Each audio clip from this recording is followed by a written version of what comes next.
It's the 10th anniversary. One of the best things I have in our collection. It's the Rolf Nesch collection. And it's a little part of a plate that Rolf Nesch made and was given to me later on. And I just discovered the video I made on that day 10 years ago. And as my own video curator here at the Mini Art Gallery, I sit down, recall that video from 2013, and here we go. Isn't that incredible? What you see on that screen there is Rolf Nesch, one of the most important influences on my art. He's printing one of his, what he called metal graphic plates, with his helper, as a farmer that lives down the road. And I was there in 1969 turning that press with Rolf Nesch. This is a remarkable day. This is a film made by Clifford West. He died a few years ago, but his wife sent me these VHS film transfers so that I could put them onto DVD. So I'm very privileged to be able to participate in this project and to see Rolf again. He's been gone for a long time. Just incredible.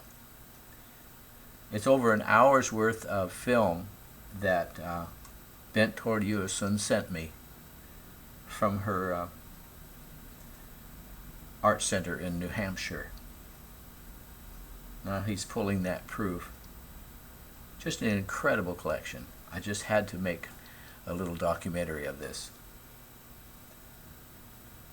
A minute ago it showed him taking his zinc plate out and putting it on a snowbank and pouring acid on it to etch. Bente also sent me an incredible piece of the Rolf Nesch plate. Got it around here somewhere. Well, I guess I left it over in the house. An actual piece that looks a little bit like that, like the one he's holding up. And she must have apparently been, Rolf must have given Clifford a souvenir, and they sent it on to me. Rolf has his own museum now in Ål, in Hallingdal, the valley, halfway between Bergen and Oslo. I first became aware of Rolf Nesch in 1967. He won first grand prize in an art show in Vancouver, British Columbia at the Vancouver Art Gallery. Top prize, it was $5,000. That was 1967. That's a lot of money. And he won a prize. It was a show that included Pablo Picasso and a number of other well-known artists' works were entered in that print competition, and he won first prize. They still have the print at the Vancouver Art Gallery. And the plate. Rolf gave them the printing plate. And I actually had it down here in Seattle in an exhibition that I created in, I don't know, it was 1972, I think it was, called Prints Multiples, and the Vancouver Art Gallery loaned me the print and the plate. It was called Snake Eater. That print changed my life, really. So I wrote letters to Rolf, and he wrote back, and we had a short meeting in Detroit at a retrospective exhibition that he had there.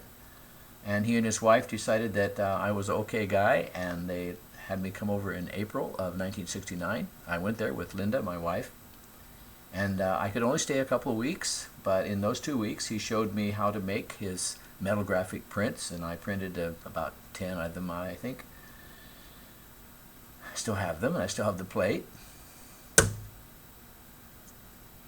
Just incredible. I am so lucky. Or, as Rolf would say, you worked hard for it. I think the most important thing he said to me, and he didn't speak very much English, and I spoke very little Norwegian and no German. I was trying to pull the print through the press, and it was really a direct drive press, lots of pressure, and I couldn't do it. And he chuckled at me and he said, "You're good, but you're not good enough." So those words have stayed with me my whole life. Thanks for watching. I'm Bill Ritchie.